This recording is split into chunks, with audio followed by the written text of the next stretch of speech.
Friends, my self Ajay Thakur.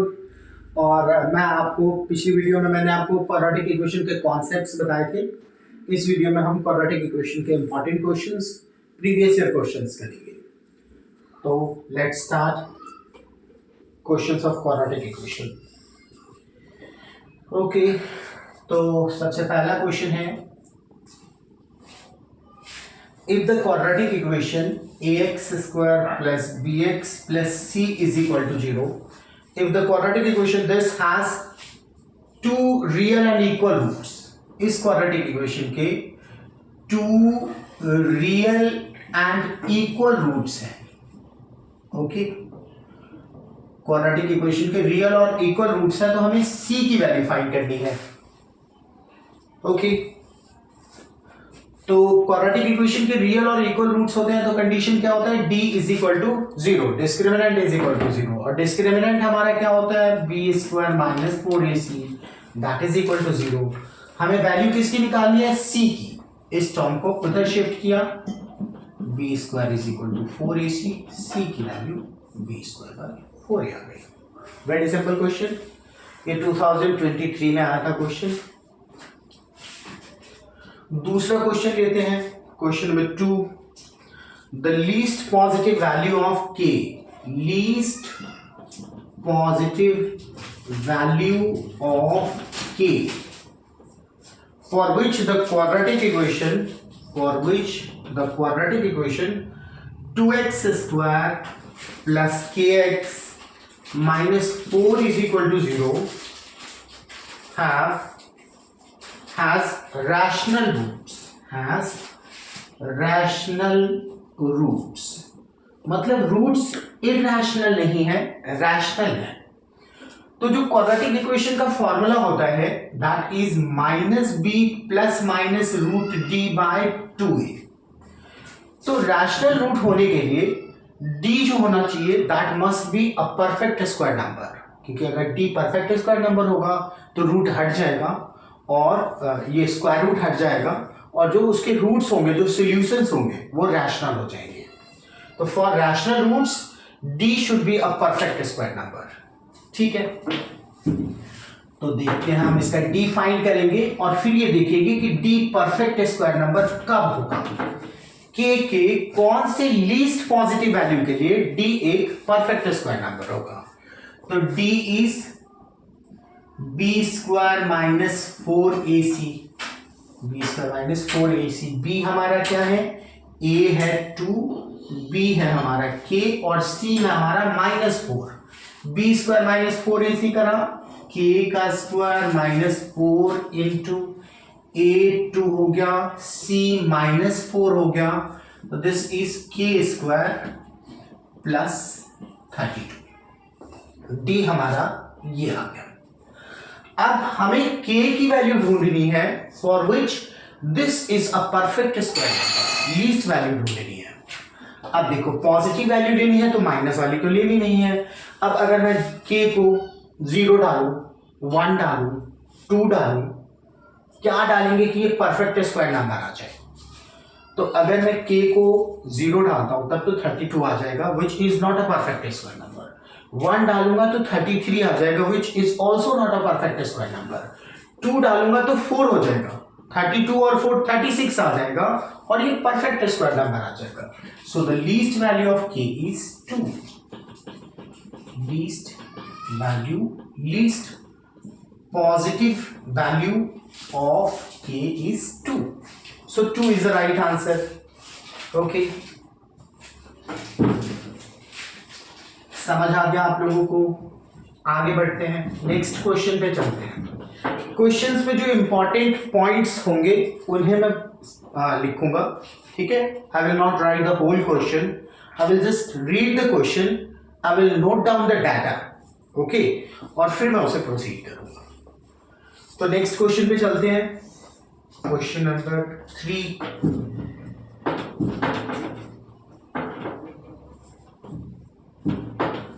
Maximum possible important questions मैं आप लोगों को कराना चाहूंगा इस वीडियो में। Okay, next question is sum of ages of a father and the son is 40 years. Sum of the ages of a father and the son is 40 years. If father's age is 3 times that of his son, find their respective ages. तो देखो इस question में third question करते हैं हम. इस question में बोला the sum of ages of father and son, father और सन के एज का सम क्या है, that is 40 years. Sum of ages of father and son is 40 years. If father's age is 3 times that of son age, father's age is 3 times that of its son's age, then find their respective ages. It's very simple.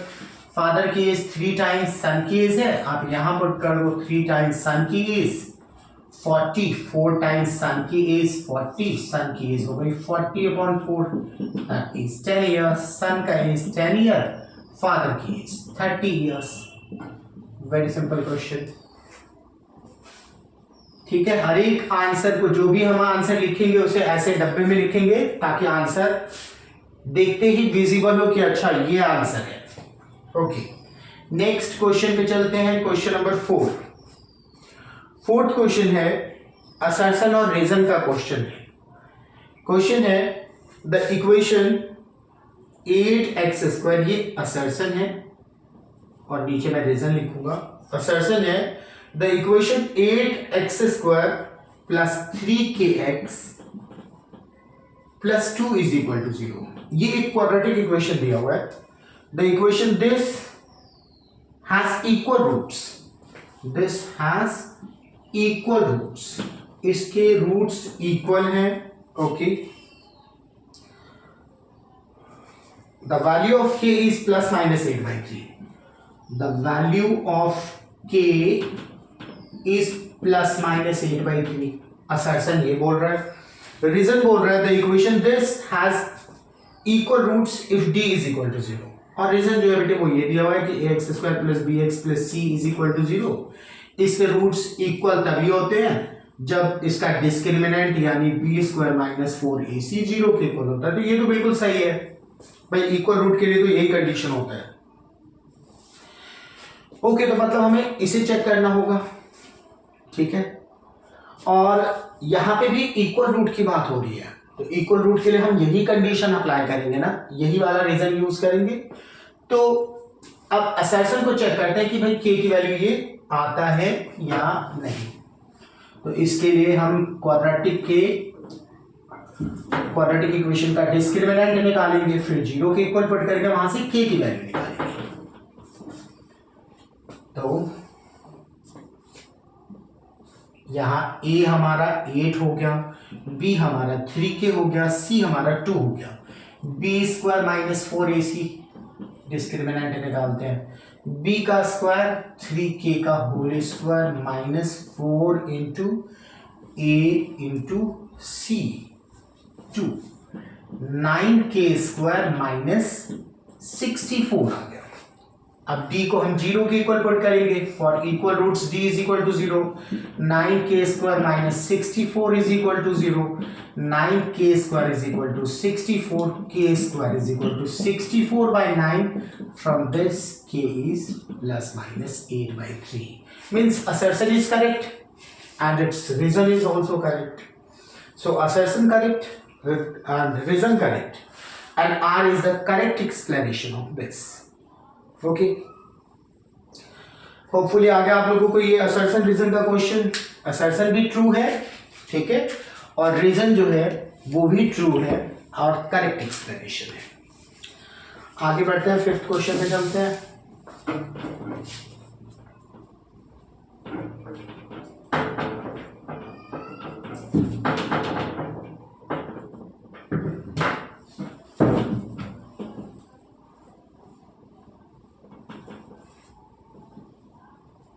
Maximum important possible questions मैं आप लोगों को बताना चाहूंगा. Okay, अब next question करते हैं. Question number 5, fifth question. तो फिफ्थ क्वेश्चन है a quadratic equation whose roots are अच्छा क्वाड्रेटिक इक्वेशन निकालिए जिसके रूट्स गिवन है. Roots are 2 + √3 and 2 - √3. देखो ये बहुत ही सिंपल सा क्वेश्चन है और कभी कभार क्वेश्चन में तो बस एक ही रूट बता देते हैं कि क्वाड्रेटिक इक्वेशन का एक रूट ये है, इक्वेशन निकालो. तो ये मैंने आप लोगों को बात बताई थी कि जो इरैशनल रूट्स होते हैं हमेशा कॉन्जुगेट होता है एक दूसरे का. ठीक है, मतलब एक रूट 2 + √3 है तो दूसरा 2 - √3 है.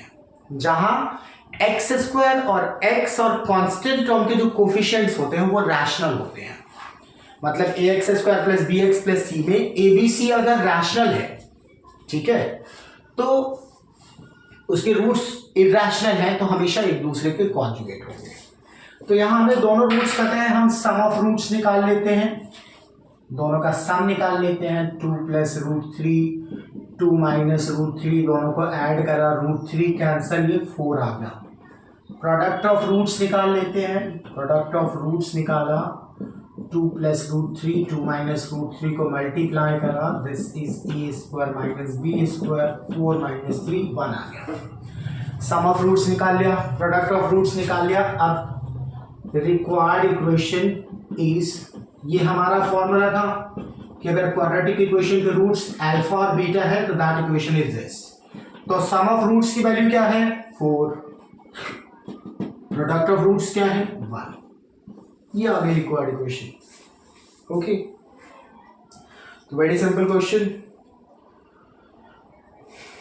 नेक्स्ट क्वेश्चन पे चलते हैं. अगला क्वेश्चन, नेक्स्ट क्वेश्चन भी असर्शन रीजन का क्वेश्चन है. Okay, sixth question is based on assertion and reason.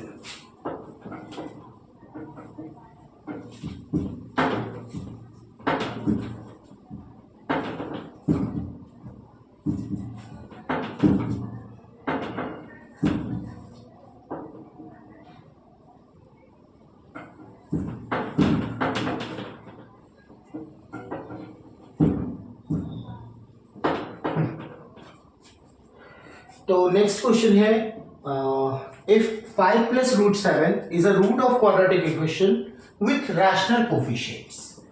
Question number 6, if 5 + √7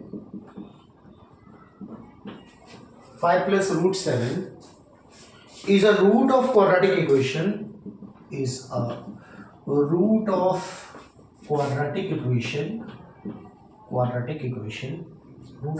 equation with rational coefficients. देखो ये तो मैंने आप लोगों को कॉन्सेप्ट में भी बताया है, coefficient. Then other root is, अभी हम पिछला क्वेश्चन भी इसी पे बेस्ड था. Other root is 5 - √7. 5 - √7. एक रूट ये है तो दूसरा रूट ये होगा, ऑब्वियस है.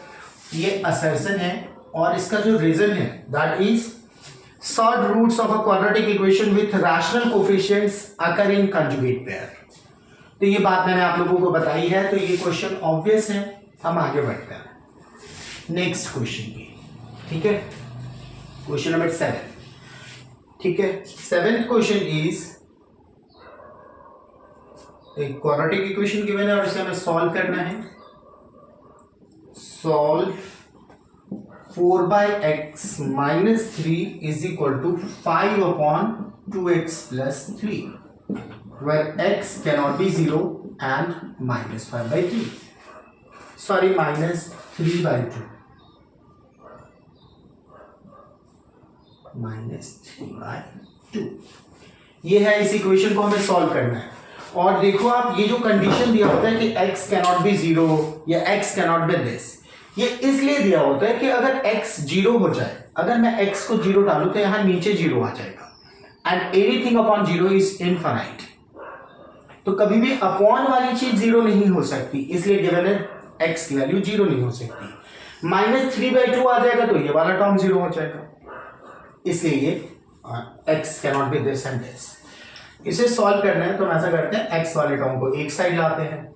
ठीक है, कैसे भी सॉल्व करो, आप यहाँ से भी एलसीएम लेके सॉल्व करोगे कोई फर्क नहीं पड़ता। जैसे मैं यहीं पे एलसीएम लेके सॉल्व करता हूँ, x आ गया 4 माइनस 3x, इधर 5/2x प्लस 3, क्रॉस मल्टीप्लाई करते हैं, 4 माइनस 3x से मल्टीप्लाई करा 2x प्लस 3 को, और इधर आ गया 5x मल्टीप्लाई करा 8x plus 12 minus 6x square minus 9x is equal to 5x।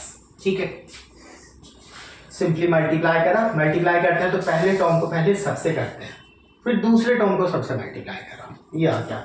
अब हम यहाँ इक्वेशन को ना अरेंज करके लिखेंगे। अरेंज करके लिखने का मतलब है पहले एक्स स्क्वायर का टर्म, फिर एक्स का टर्म, फिर कांस्टेंट टर्म। तो एक्स स्क्वायर का टर्म है माइनस 6x स्क्वायर, एक्स का टर्म ये दोनों सब्ट्रैक्ट हो गया तो माइनस एक्स रह गया, प्लस 12 एज इट इज, और ये जो इज इक्वल टू का 5x है उसको इधर शिफ्ट कर दो आप, तो minus 5x is equal to 0। अब इसमें जो ये दोनों x वाले टर्म्स हैं ये आपस में ऐड हो सकते हैं, दोनों ही माइनस के टर्म्स हैं तो ये आपस में ऐड हो जाएंगे, फिर ये क्वाड्रेटिक इक्वेशन की फॉर्म में रिड्यूस हो जाएगा। तो क्या आ गई इक्वेशन, माइनस 6x स्क्वायर, ये दोनों ऐड होके minus 6x plus 12 is equal to 0। Minus 6 common ले लिया, सब में 6 कॉमन है, 6 कॉमन ले लिया, x square plus x minus 2 is equal to 0। Minus 6 को उधर शिफ्ट कर दिया, ये आ गया, मल्टीप्लाई में है इधर ले जाएंगे डिवाइड में आ जाएगा, and 0 divided by anything is 0। अब आप यहाँ पे मिडिल टर्म स्प्लिट करोगे, आ जाएगा। देखो मिडिल टर्म स्प्लिट मैं यहाँ डायरेक्टली लिख देता हूँ, जैसे कांस्टेंट टर्म तो 2 है, इसका तो कुछ कोफिशिएंट है नहीं, 2 का फैक्टर बनाओगे 2 और 1, तो मतलब 2 और 1 में ब्रेक करोगे आप, तो मैं यहाँ डायरेक्टली लिखूंगा, देखो x प्लस 2 और x minus 1 is equal to 0। Middle term split से आप करोगे तो यही आएगा। ठीक है, मैंने देखा 2 और 1 है, मुझे यहाँ माइनस 2 चाहिए, मतलब इन दोनों में से कोई एक नेगेटिव जरूर होगा। ठीक है, फिर मुझे प्लस का x चाहिए था, तो इसलिए बड़े वाले टर्म के आगे प्लस का साइन लगाया। खैर आप इसे मिडिल टर्म स्प्लिट से करना, ये फैक्टर आ जाएगा, फिर इसके फैक्टर्स को 0 पुट करोगे, x माइनस 1 को 0 पुट किया, वहां से x की वैल्यू 1 आ जाएगी, दूसरे फैक्टर को 0 पुट करोगे, x की वैल्यू माइनस 2 आ जाएगी। ओके, तो x minus 1 is equal to 0, from this x is equal to 1, either this or x plus 2 is equal to 0, from this x is equal to minus 2. So 1 and minus 2 are the right answer. Alright students,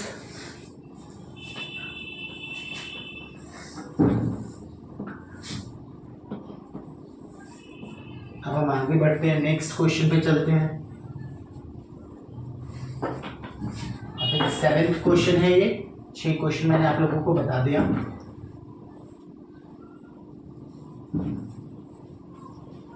कुछ important word problems भी discuss करेंगे। Next question है, next question is which of these is quadratic equation having one of its roots as 0। MCQ question है कि quadratic equation 4 options दिए हुए हैं, sorry 3 option दिए हुए हैं, और बताना है किन क्वाड्रेटिक इक्वेशन के का एक रूट 0 है। जैसे देखो पहला जो है उसमें x cube minus x square is equal to 0 है। ठीक है, दूसरी जो इक्वेशन गिवन है that is x square minus 2x is equal to 0 है, और तीसरी जो इक्वेशन है that is x square minus 9 is equal to 0। और क्वेश्चन में ये पूछा जा रहा है कि किस इक्वेशन का रूट 0 है, तो जो x is equal to 0 zero equation को सेटिस्फाई करेगा।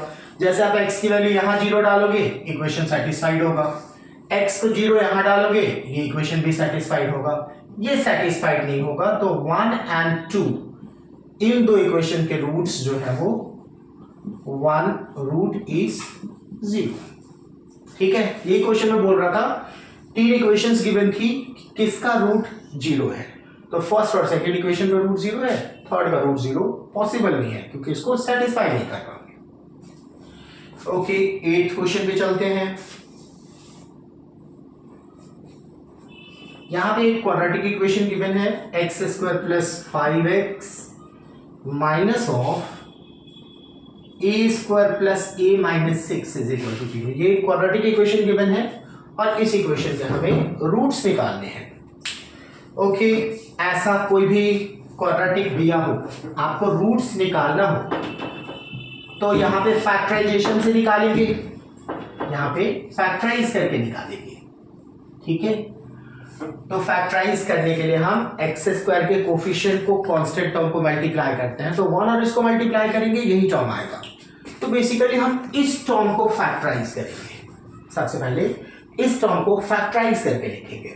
तो अगर इस टर्म को हम फैक्टराइज करेंगे, मिडिल टर्म स्प्लिट से फैक्टराइज करोगे, आप अलग से फैक्टराइज कर लो, ठीक है ना। ए स्क्वायर प्लस ए माइनस 6 को फैक्टराइज करोगे तो 6 का फैक्टर है 3 into 2 a square plus 3a minus 2a minus 6 is equal to 0, a plus 3 minus 2 a plus 3 is equal to 0, a plus 3 into a minus 2।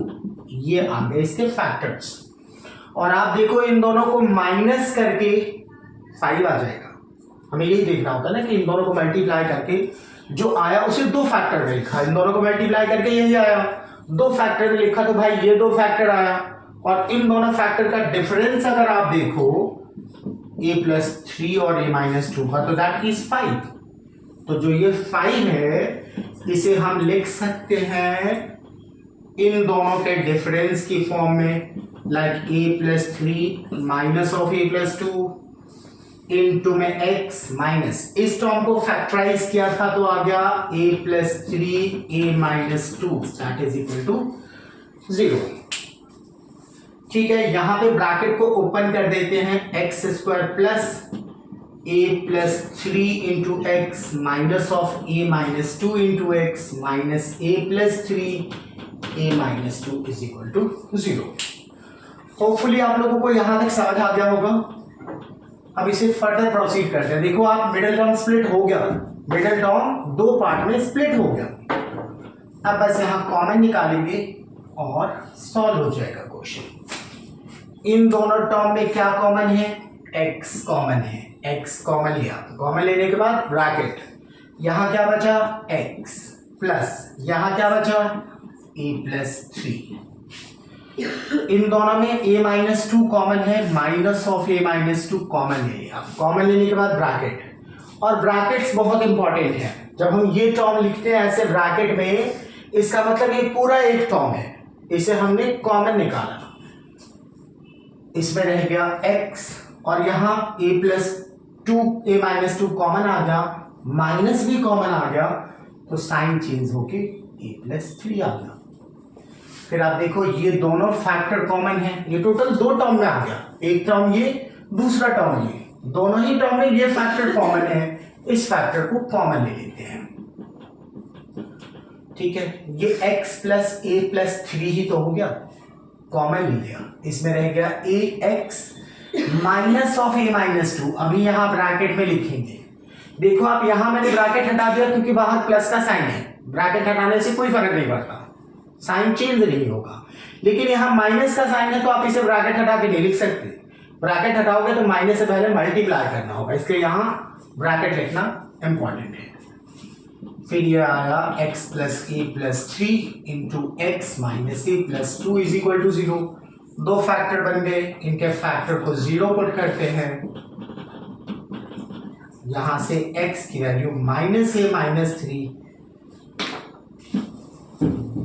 या इसी को हम लिख सकते हैं x is equal to minus of a plus 3। एक root ये हो गया और दूसरा रूट a माइनस 2, इनको उधर शिफ्ट करके।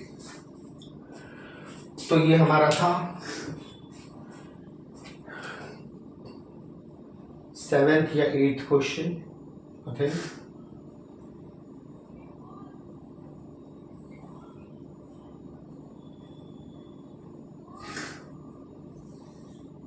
9th क्वेश्चन था ये। नेक्स्ट क्वेश्चन करते हैं question number 10। Okay, next question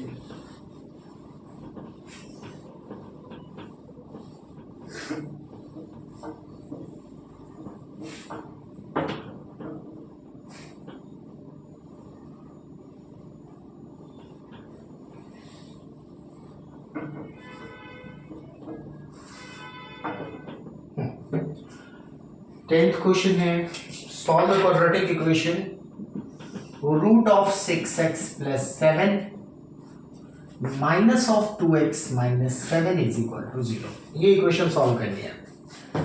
देखना आप, टेंथ क्वेश्चन है, इसमें हम पहले इस टर्म को उधर शिफ्ट कर लेते हैं। सबसे पहले हम यहाँ रूट हटाने की सोचेंगे, तो रूट वाले टर्म को बिल्कुल अलग रख लेते हैं। 6x प्लस 7, इस टर्म को उधर लेके गए, 2x माइनस 7, दोनों साइड स्क्वायर कर दिया ताकि रूट हट जाए। इधर स्क्वायर करा, रूट हट के 6x प्लस 7 आ गया, इधर स्क्वायर करा, ये होल स्क्वायर बन गया। इसे होल स्क्वायर की आइडेंटिटी से खोलना है। कुछ बच्चे इसमें directly this square minus this square कर देते हैं, बिल्कुल ही गलत बात। तो 6x प्लस 7, यहाँ a minus b whole square लगाते हैं, a का स्क्वायर b का square minus 2ab। 6x plus 7 ये हो गया 4x स्क्वायर 49 माइनस 28x। इन सारे टर्म को उधर ले जाते हैं, ठीक है, क्योंकि इधर एक्स स्क्वायर का टर्म पॉजिटिव है, ये सोच के मैं इसको उधर ले गया, तो इधर 0 रह गया। 4x square 49 minus 20x minus 6x minus 7, ये आ गया 4x स्क्वायर, ये ऐड होके हो गया 34x, ये सब्ट्रैक्ट होके हो गया 42। ठीक है, 2 से डिविजिबल है, 2 से इसको ओवरऑल डिवाइड कर देते हैं। 2 से डिवाइड कर दिया, ये आ गया 2x square minus 17x plus 21। So the final equation is what? 0 is equal to this या this is equal to 0 लिखे एक ही बात है। So the final equation is 2x square minus 17x plus 21 is equal to 0। Middle term split करते हैं, इन दोनों को multiply करा, 2 इंटू 21 मल्टीप्लाई करना है तो इसको इंटू में लिख लेना है, यहीं पे दोनों को फैक्टराइज करके लिख देना है। 2 इंटू 21 इज 7 इंटू 3। अब मुझे क्या लाना है? 17, तो 17 लाने के लिए 14 इंटू 3, 14 और 3 दोनों का सम 17, तो इसे स्प्लिट करा, minus 14x minus 3x plus 21 is equal to 0। 2x common x minus 7, 3 common x minus 7 is equal to 0, x minus 7 common 2x minus 3 is equal to 0। Factors को 0 पुट करा, x की value 7 आ गया, और यहां से 2x minus 3 0, 2x is equal to 3, x is equal to 3/2। तो ये इसके वैल्यूज आ गए। ओके, आगे बढ़ते हैं, 11th क्वेश्चन पे चलते हैं। ज़्यादा से ज़्यादा क्वेश्चंस सॉल्व करके दिखाऊंगा मैं आप लोगों को, इंपॉर्टेंट टाइप क्वेश्चंस। जो भी मैंने आपको कॉन्सेप्ट्स बताए उनको बहुत अच्छे से अप्लाई करना है, सारे कॉन्सेप्ट्स को, सारे कंडीशंस को याद रखना है और उन्हें अप्लाई करना है। ओके, तब तक मैं नेक्स्ट क्वेश्चन रीड करता हूं, क्वेश्चंस को ध्यान से सुनना आप लोग। क्वेश्चन है, a motor boat whose speed is, हाँ ये स्पीड डिस्टेंस टाइम से रिलेटेड क्वेश्चन, स्पीड डिस्टेंस और टाइम से रिलेटेड क्वेश्चन के लिए हमें स्पीड डिस्टेंस टाइम में जो फॉर्मूला है ना, वो फॉर्मूला बनाना चाहिए। तो स्पीड डिस्टेंस टाइम में क्या रिलेशन होता है? Speed is equal to distance upon time, distance upon time, ये हमारा रिलेशन होता है स्पीड डिस्टेंस टाइम में। जो भी क्वेश्चन आए ना, सबसे पहले इस फॉर्मूले को आप ध्यान से लिख लोगे। अब देखना, इसमें बात हो रही है अपस्ट्रीम और डाउनस्ट्रीम की। अपस्ट्रीम और डाउनस्ट्रीम होपफुली आप लोगों को पता होगा। अपस्ट्रीम का मतलब होता है कि वाटर के फ्लो के अगेंस्ट जाना, जब हम वाटर के फ्लो के अगेंस्ट जाते हैं तो हम बोलते हैं कि हम अपस्ट्रीम में जा रहे हैं, और जब हम वाटर के फ्लो के अलोंग जा रहे हैं, फ्लो की डायरेक्शन में जा रहे हैं, तो वो डाउनस्ट्रीम कहलाता है। ठीक है, तो अपस्ट्रीम डाउनस्ट्रीम का ये मतलब है। जैसे ये रिवर है मान लो, और रिवर इस डायरेक्शन में फ्लो हो रहा है, इस डायरेक्शन में भाई ऐसे फ्लो हो रहा है। ठीक है, और मान लो कि रिवर की फ्लो की स्पीड, मतलब वाटर की स्पीड जो है वो है y किलोमीटर पर आवर, और हम इसके अगेंस्ट जा रहे हैं। अपस्ट्रीम की बात हो रही है, हम इसके अगेंस्ट जा रहे हैं। मान लो हमारी स्पीड है x किलोमीटर पर आवर, तो जब हम इसके अगेंस्ट जा रहे हैं तो हम तभी जा पाएंगे जब हमारी स्पीड ज्यादा होगी। अगर वाटर की स्पीड ज्यादा होगी तब तो हम अपस्ट्रीम में जा ही नहीं पाएंगे, और जब हम अपस्ट्रीम में जाते हैं तो ऑब्वियसली हमारी स्पीड कम हो जाती है। तो अपस्ट्रीम के केस में दोनों के स्पीड को हमें माइनस करना होता है, यानी अपस्ट्रीम में अगर हमें स्पीड निकालना है, स्पीड वाइल गोइंग अपस्ट्रीम निकालना है, वाइल गोइंग अपस्ट्रीम निकालना है, तो दैट इज स्पीड कम हो जाएगा, तो सब्ट्रैक्ट हो जाएगा। किस में से किसको सब्ट्रैक्ट करेंगे, ये बहुत इंपॉर्टेंट बात होगी। बोट के स्पीड में से स्ट्रीम के स्पीड को, वाटर के स्पीड को माइनस करेंगे, क्योंकि वाटर की स्पीड कम होगी। हर बार इस बात पे ध्यान देना बहुत जरूरी है। तो अपस्ट्रीम में स्पीड क्या हो गया, x माइनस वाई। और डाउनस्ट्रीम का क्या मतलब है कि वाटर के फ्लो के अलोंग जाना। तो जब हम वाटर के फ्लो के अलोंग जाएंगे, उसके साथ जाएंगे, तो हमारी स्पीड बढ़ जाती है, यानी उस केस में दोनों स्पीड ऐड हो जाता है। तो speed while going downstream, downstream is x plus y. Hopefully ये बात आप लोगों को समझ आ गई होगी। अब मैं आपको ये क्वेश्चन बताता हूं। ठीक है, अपस्ट्रीम डाउनस्ट्रीम की बात आप लोगों को समझ आ गई। अब हम इस क्वेश्चन पे आते हैं।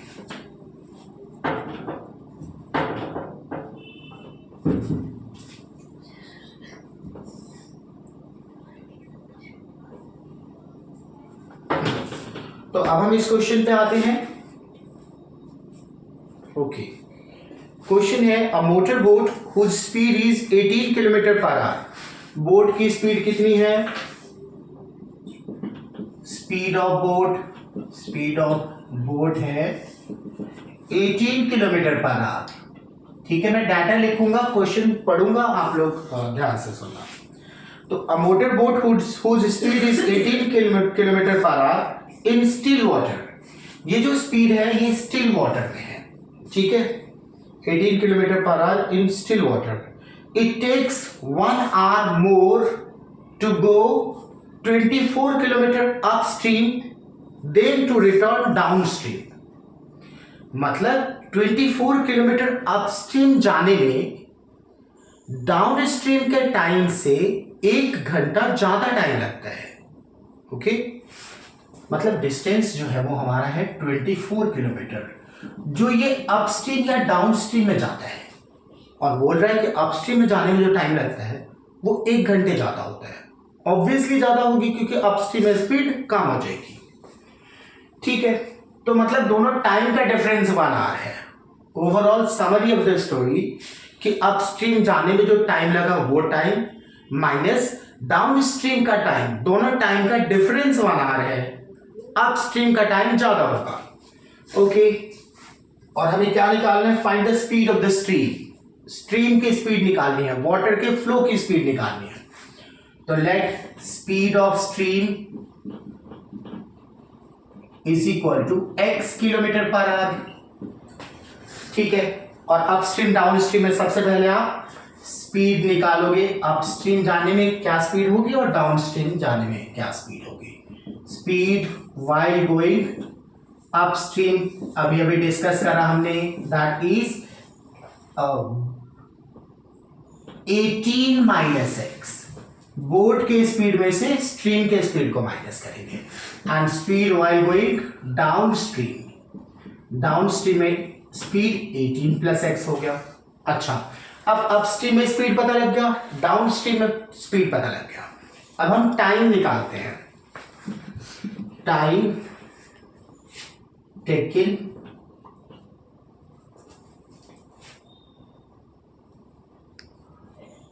For going 24 kilometre upstream. Upstream 24 kilometre upstream जाने में टाइम कितना लगा? तो भाई टाइम इज इक्वल टू होता है, टाइम इज इक्वल टू होता है हमारा distance upon speed. Time is equal to distance upon speed. तो डिस्टेंस क्या है? 24 किलोमीटर। अपस्ट्रीम में स्पीड क्या है? 18 माइनस एक्स। तो ये हो गया हमारा अपस्ट्रीम जाने में जो टाइम लगा। ये 5 मार्कर क्वेश्चन होगा, इसलिए बिल्कुल ध्यान से देखना है। ओके, अब time for 24 kilometre downstream is equal to 24 upon x plus y. अच्छा, दोनों में टाइम ज्यादा कौन सा होगा? ये वाला ग्रेटर होगा, ये जो टाइम होगा ग्रेटर होगा। इक्वेशन बनाते बस ये बात बहुत इंपॉर्टेंट है कि कौन सा ग्रेटर है, ठीक है? तो ऑब्वियसली ये स्मॉलर होगा, और दोनों टाइम का डिफरेंस कितना है? 1 आवर। तो बस हम दोनों टाइम को माइनस करेंगे और इज इक्वल टू में 1 आवर पुट करेंगे। तो अपस्ट्रीम का टाइम है 24/18 माइनस एक्स, माइनस डाउनस्ट्रीम का टाइम है 24/18 plus x. Sorry, this is 18 plus x, 18 plus x. Okay, that is equal to 1। LCM लिया, 18 minus x into 18 plus x, LCM आ गया, यहां मल्टीप्लाई हुआ 24 into 18 plus x minus 24 into 18 minus x, that is equal to 1। Okay, अब आप ध्यान से देखो, नीचे आइडेंटिटी बन रही है। कौन सी आइडेंटिटी? ए प्लस बी, ए माइनस बी की आइडेंटिटी। तो नीचे हम आइडेंटिटी लगा देंगे ए प्लस बी, ए माइनस बी की। नीचे हमने आइडेंटिटी लगा दिया ए प्लस बी, ए माइनस बी की। ऊपर 24 हमने कॉमन ले लिया, this is 18 plus x minus of 18 minus x. यहां ब्रैकेट में लिखना है, नहीं तो गलत हो जाएगा। नीचे a minus B, a plus B की identity which is a square minus B square, that is equal to 1। 24 into brackets को ओपन करते हैं, minus 18 plus x upon 324 minus x square, that is equal to 1। 18 से 18 cancel हो गया, ये हमारा 2x हो गया। 24 into 2x 48x, cross multiply कर दिया, is equal to 324 minus x square. सारे टर्म को इधर लेके आ गए, क्वाड्रेटिक बन जाएगा, माइनस एक्स स्क्वायर इधर आके एक्स स्क्वायर हो गया, प्लस 48x। अरेंज करके लिखना है, पहले एक्स स्क्वायर वाला टर्म, फिर एक्स वाला टर्म, फिर ये वाला टर्म। ये minus 324 is equal to 0। Middle term split करते हैं और एक्स की वैल्यू निकालते हैं। मिडल टर्म स्प्लिट करेंगे तो 1 है कोफिशिएंट, इससे इंटू करा 324 आया। 324 18 का स्क्वायर था, 18 हमारा होता है 2 इंटू 3 इंटू 3। इस 18 को भी फैक्टराइज करके लिखा 3 इंटू 3 इंटू 2। लाना है कितना? 48 लाना है, तो 2 2 जा 4, 4 9 जा 36, 36 प्लस 9 नहीं आएगा,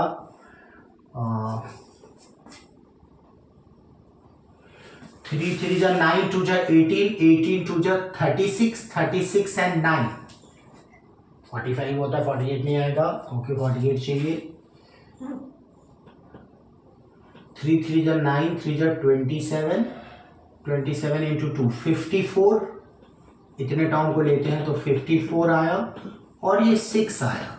54 और 6 का डिफरेंस 48 आ गया, तो इसे लिखेंगे 54x x square plus 54x minus 6x।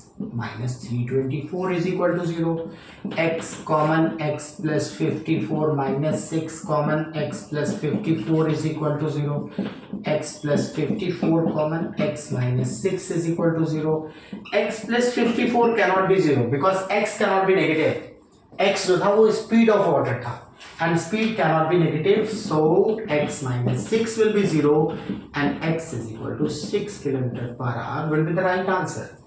That will be the speed of water, speed of flow of water. Okay, तो hopefully जितने भी ऐसे अपस्ट्रीम डाउनस्ट्रीम के क्वेश्चंस होंगे सारे इसी तरीके से सॉल्व होंगे। आगे बढ़ते हैं, नेक्स्ट क्वेश्चन लेते हैं।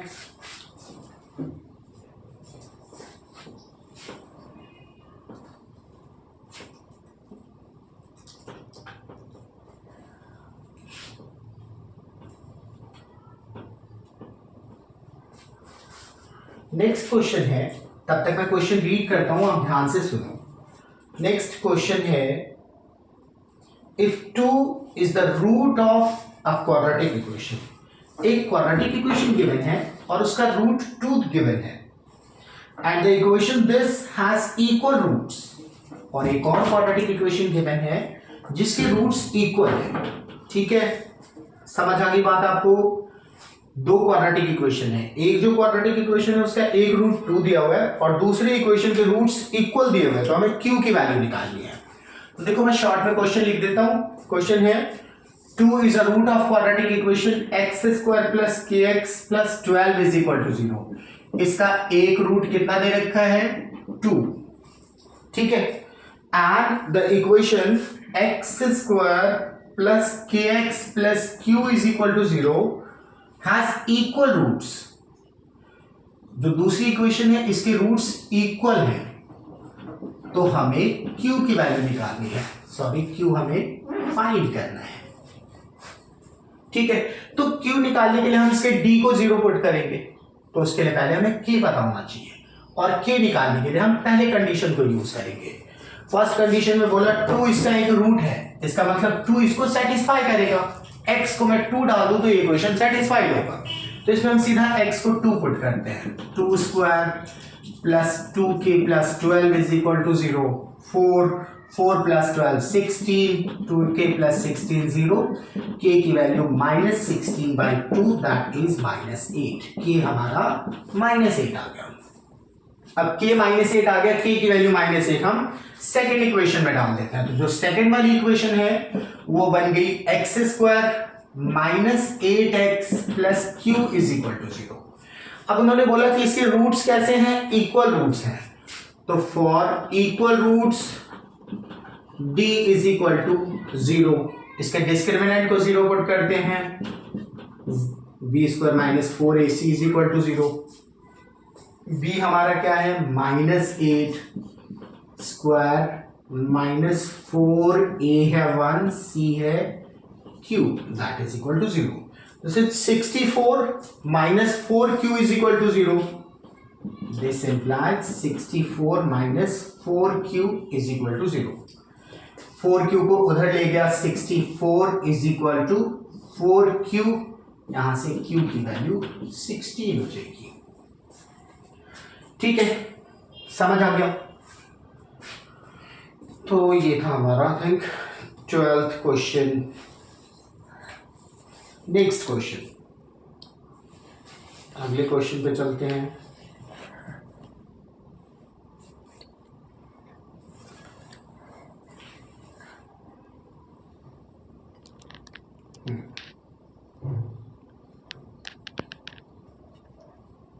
नेक्स्ट क्वेश्चन है, ये भी बोर्ड का क्वेश्चन है 2012 का। These all are the previous year questions.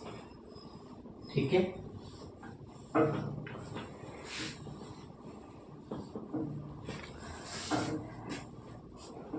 बहुत ही सिंपल से क्वेश्चंस थे ये। तो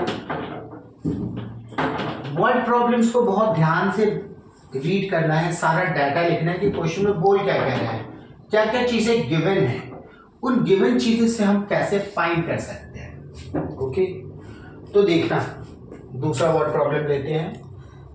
क्वेश्चन है a student scored a total of 32 marks. A student scored a total of 32 marks in a class test. Class test में total कितने marks हैं? Total उसके हैं 32 marks. Okay, in a class test in mathematics and science.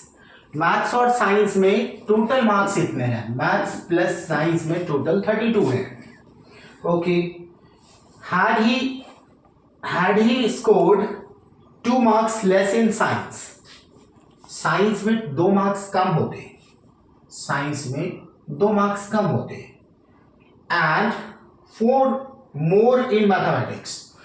और mathematics में 4 ज्यादा होते. Science में 2 कम होते और मैथ्स में 4 ज्यादा होता, तो दोनों का product of his marks would have been 253.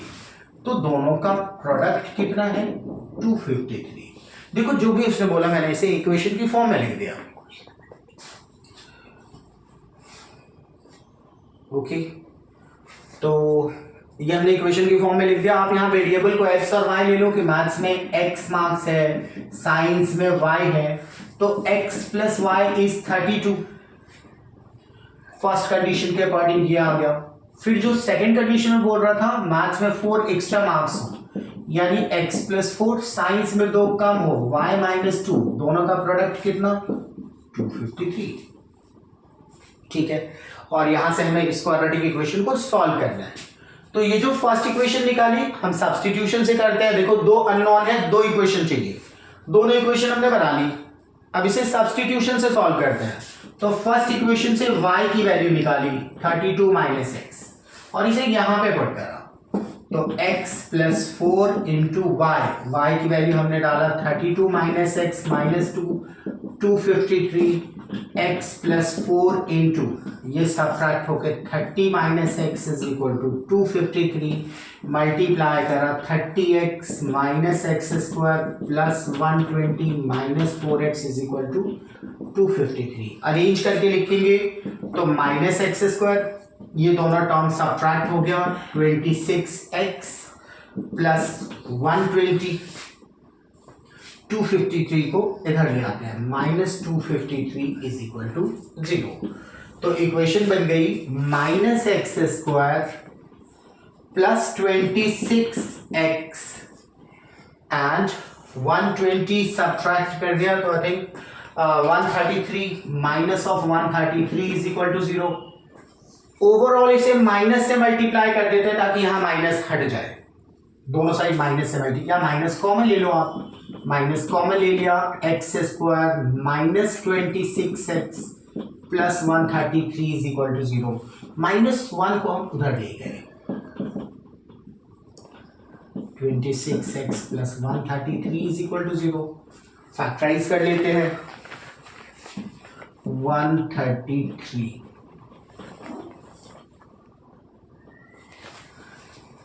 3 7 7 से डिविजिबल है ना. 7 1 जा 7, 5 और 1 6, 7 9 जा 7 इंटू 19 इंटू 7 इज 133 और 19 प्लस 7 इज 26. तो स्प्लिट हो गया minus 7x minus 19x plus 133 is equal to 0.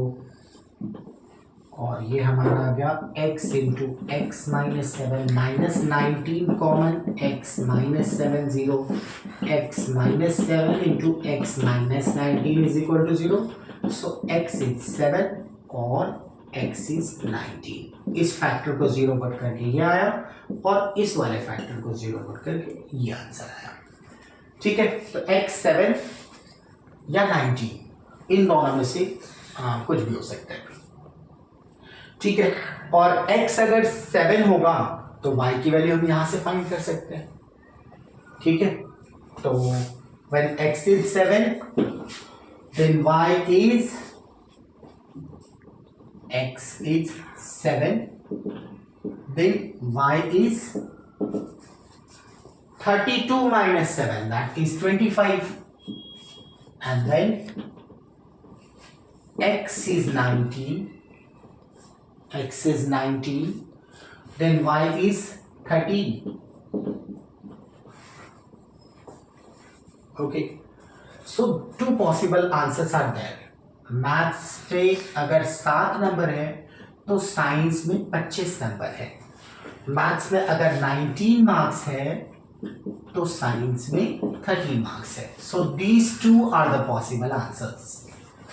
Okay, I think बहुत ही आसान सा क्वेश्चन था ये, वेरी सिंपल क्वेश्चन. आगे बढ़ते हैं.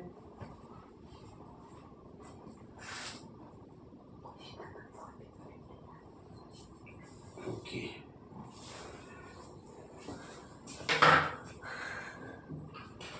13 क्वेश्चन हम डिस्कस कर चुके.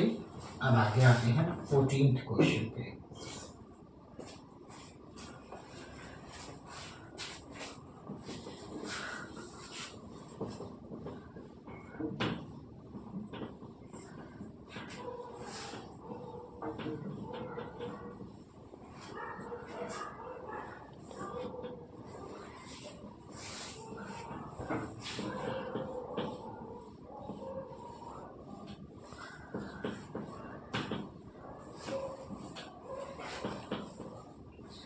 क्वेश्चन पे आते हैं. ये क्वेश्चन भी बता मैंने.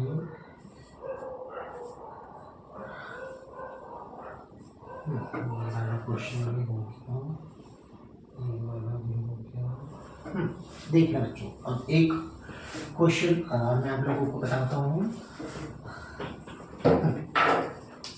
Question is,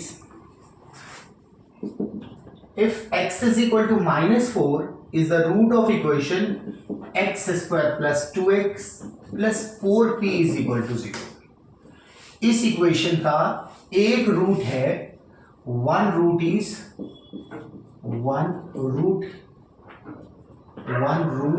equal to -4 given है.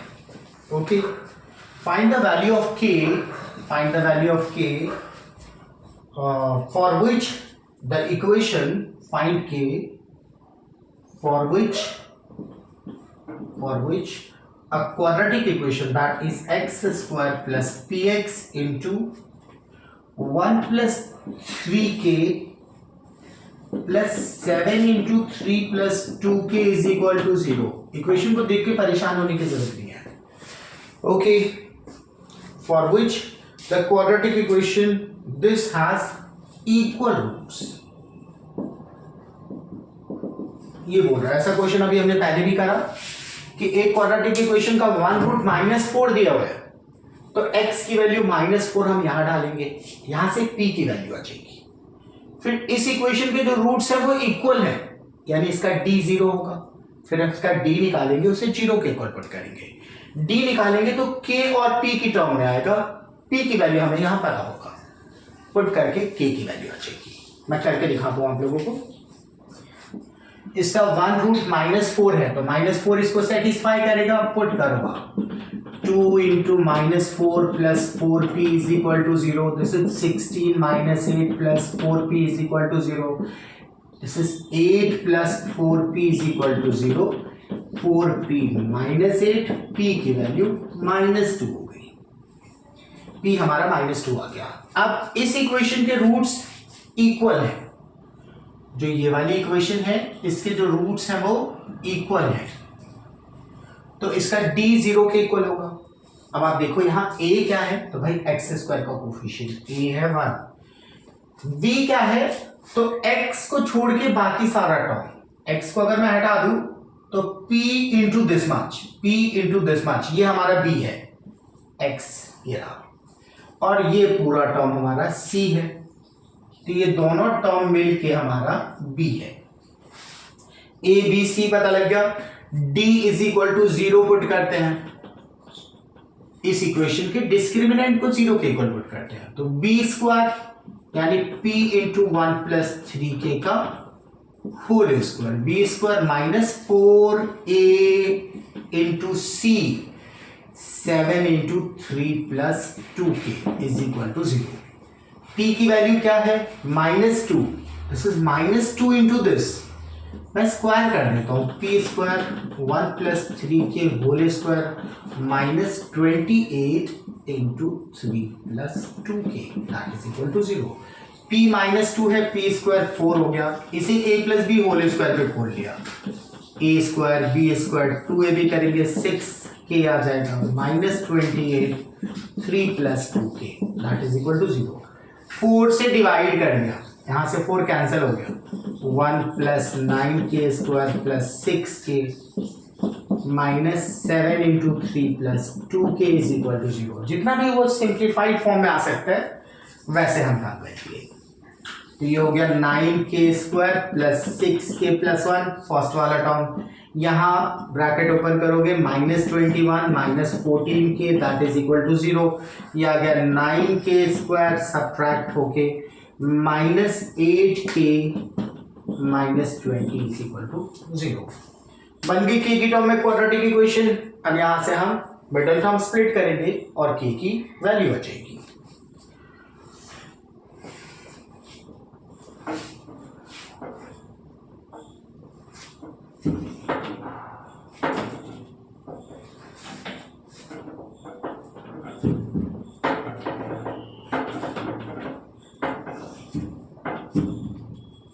तो यहाँ पे हम इसे फैक्टराइज करते हैं, 9 और 20 को मल्टीप्लाई करना है ना, दोनों को इनटू करके फैक्टराइज करते हैं। 9 और 20 इनटू करा, 9 का फैक्टर 3 × 3, 20 का फैक्टर 2 × 2 = 4 5 = 20।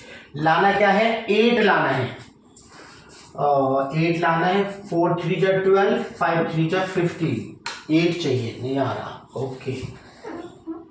9 2 = 18 और 5 2 = 10, 18 इंटू 10, दोनों का डिफरेंस कितना है 8, दो फैक्टर ये हो गए। तो ये आ गया 9k square minus 18k + 10k - 20 is equal to 0। 9k common k - 2 + 10 common k - 2 is equal to 0। k - 2 common 9k + 10 is equal to 0। यहां से k के वैल्यूज आ जाएंगे, तो यहां से k के दो वैल्यूज आ जाएंगे, k - 2 को 0 पुट किया तो k की वैल्यू 2 आ गई, इस टर्म को 0 पुट करके ये आ गया, इस टर्म को 0 पुट करोगे तो k की वैल्यू -10/9 आ जाएगी। So these are the right answer, these are the values of k। तो ये हमारा 14th क्वेश्चन था। अब हम 15th क्वेश्चन की बात करते हैं। एक ये वाटर टैप वाला क्वेश्चन बताऊं मैं आप लोगों को।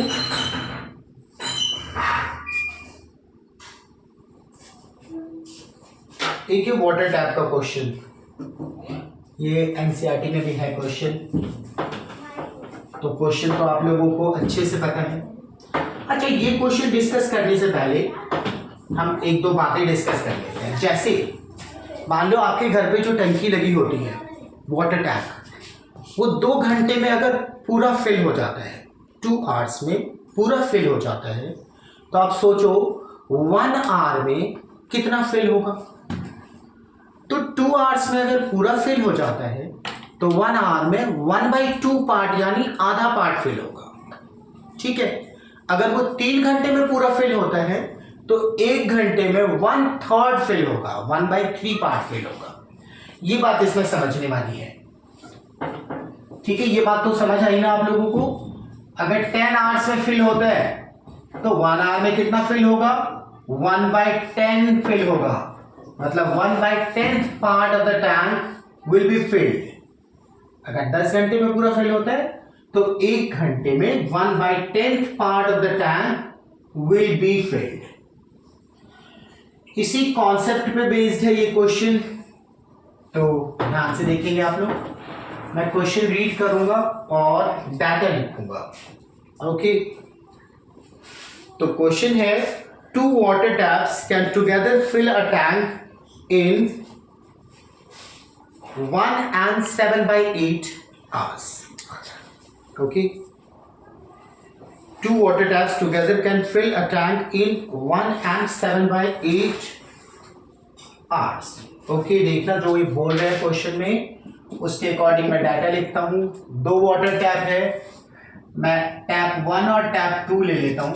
टैप 1 टैप 2 दोनों मिलके 1 आवर में फिल कर 1 and 7/8 आवर्स में फिल करते हैं। ये दोनों मिलके उस टैंक को इतने आवर्स में फिल करते हैं।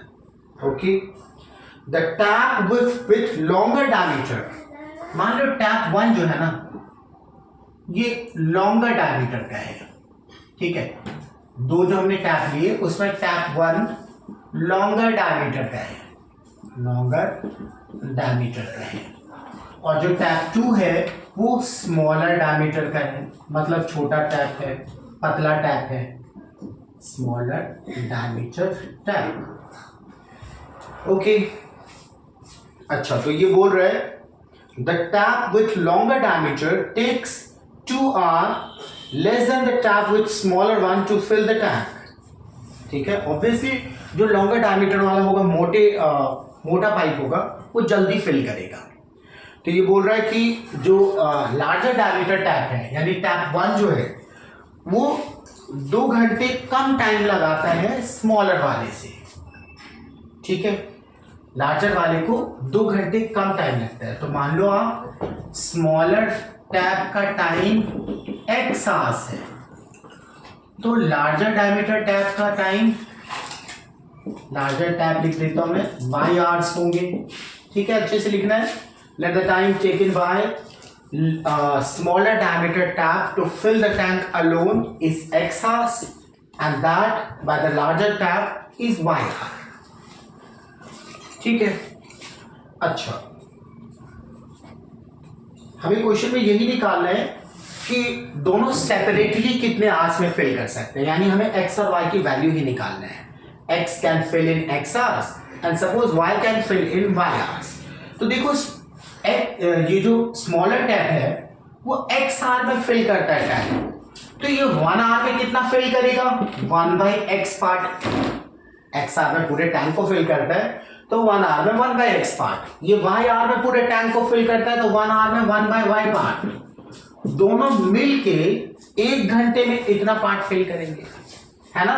इसलिए जो 1/x और 1/y क्या है, तो 1/x is the part of the tank filled by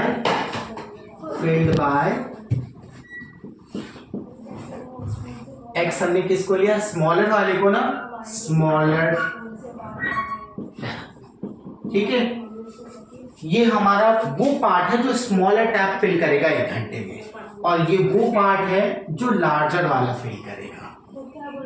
ठीक है, दोनों को ऐड कर दिया तो दोनों मिलके 1 घंटे में इतना पार्ट फिल करेंगे। अच्छा, अब दोनों मिलके 1 घंटे में इतना पार्ट फिल करते हैं तो भाई इतना, ये कितना हो गया, 8 + 7 15/8 आवर्स। 1 घंटे में इतना पार्ट फिल करते हैं तो इतने घंटे में कितने पार्ट को फिल करेंगे, तो पूरे टैंक को फिल कर देंगे। तो 1 घंटे में ये इतना पार्ट फिल करते हैं तो 15/8 आवर्स में 15/8 into this much and that is equal to 1 क्यों, क्योंकि एक टैंक फिल हो रहा है। जैसे 2 घंटे में अगर पूरे टैंक को फिल कर रहा है, ठीक है, तो 1 घंटे में कितना फिल कर रहा है, 1/2। और मैं पूछूं 2 घंटे में कितना फिल कर रहा है, तो 2 × 1/2 यानी 1 part means the whole tank. यही चीज यहां लगाया कि 1 घंटे में स्मॉलर वाला इतना पार्ट फिल करता है, लार्जर वाला इतना फिल करता है, दोनों मिलके इतना फिल करता है, दोनों मिलके 1 घंटे में इतना फिल करता है, तो इतने घंटे में कितना फिल करेगा, दिस इंटू दिस मच, और इतने घंटे में पूरे टैंक को फिल कर देता है, यानी 1 पार्ट इज बीइंग फिल्ड, इसलिए इज इक्वल टू। मैं बात इक्वेशन बनाना इंपॉर्टेंट है, इक्वेशन आपको समझ आ गई तो सॉल्व बहुत इजीली हो जाएगा। ठीक है, अच्छा एक और बात, मैंने यहाँ x और y जो लिया, मैं इसमें ये तो बोल रहा था ना क्वेश्चन में कि लार्जर वाले को 2 घंटे कम टाइम लगता है, तो अगर स्मॉलर टाइम को हमने x लिया तो लार्जर का टाइम x - 2d हो जाएगा। तो y के बदले में x - 2 लेता हूं, तो यहां भी मैं y को x - 2 पुट कर देता हूं। तो इक्वेशन क्या बन गई, 15/8 into 1/x plus 1/x minus 2 that is equal to 1. 15/8 को उधर लेके गए, ठीक है, 1/x plus 1/x minus 2 8/15. LCM लेके सॉल्व करते हैं, x into x minus 2 x minus 2 plus x 8/15 आ गया. This is 2x minus 2 upon x into x minus 2 that is equal to 8/15. अब हम बस इसकी सॉल्विंग करेंगे और आंसर आ जाएगा.